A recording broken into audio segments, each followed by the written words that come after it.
Alrighty, it's time for this week's vlog. We're videotaping this vlog indoors, hence the lighting. Outdoors, not ideal. You have the noises of the pool and the noises of the kids in the pool. So we're doing this indoors. This week, I'm of course here for training, as I mentioned in my last video. Training for my new career. When you're embarking on a new journey, of course, that can create a lot of concern. What will the future hold? How will this affect my life? What changes am I going to have to make? This all causes great levels of concern. In the immediate future for me, I have this class that I'm taking. I'm doing this training. I have to do well in this training to continue with the job. And as of this morning, of the most immediate concern was the first test.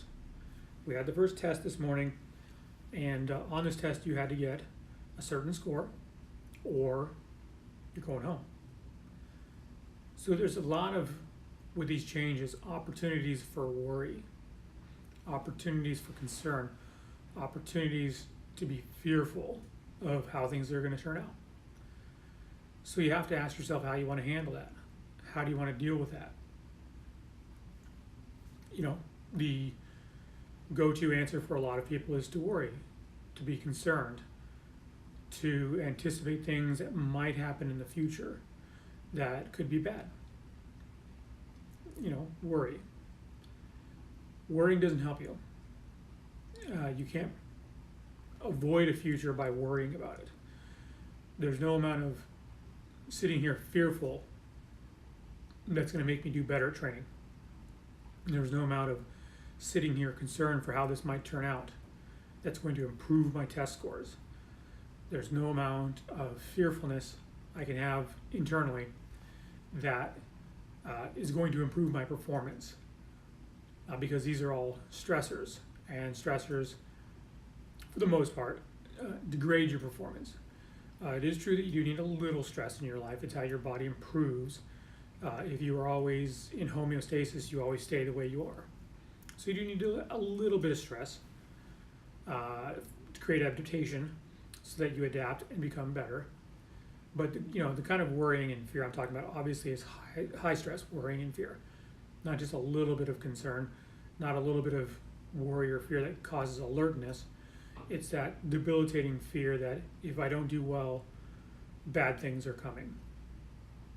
And there's no benefit to that.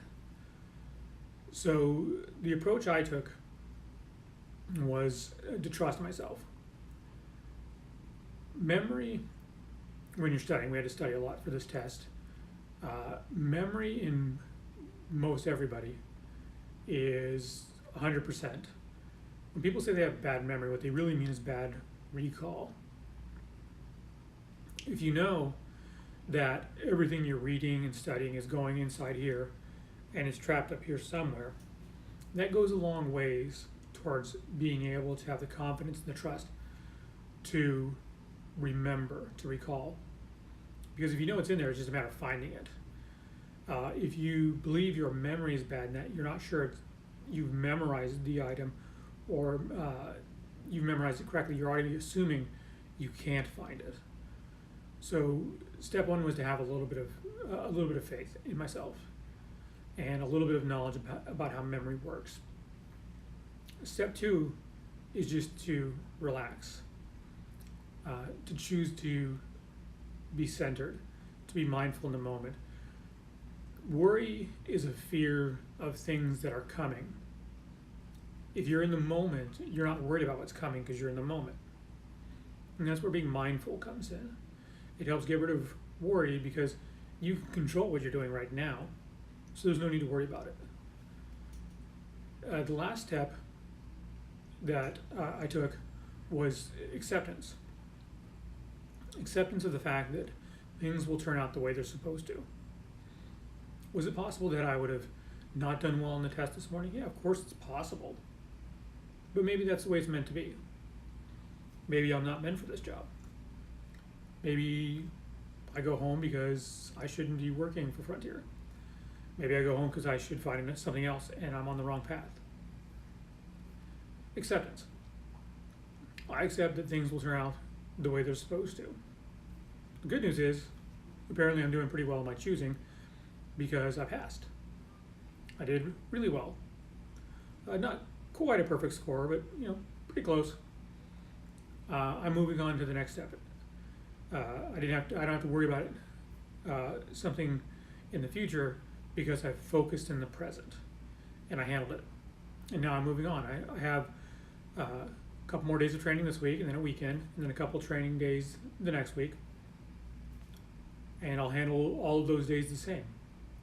I'll trust myself and my abilities to remember, because I know the memory is in there. I just have to recall it. I'll be mindful at all times and be in the present, and I'll accept.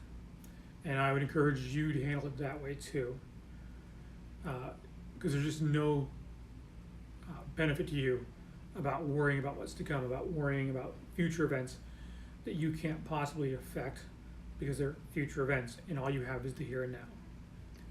I hope this has been a little helpful. This one was a little more rushed. I didn't have quite as much time to think about it because of training. If it was helpful, go ahead and leave a comment. If you enjoyed the video, leave a like. If you'd like to follow my journey, I would ask that you subscribe and then click the notification bell. That'll let you know immediately when I'm uploading a video. I do intend to try and keep uploading them while I'm here at training. I hope you have a great day. I had a great day. I had a successful day. And I will see you next week. Peace.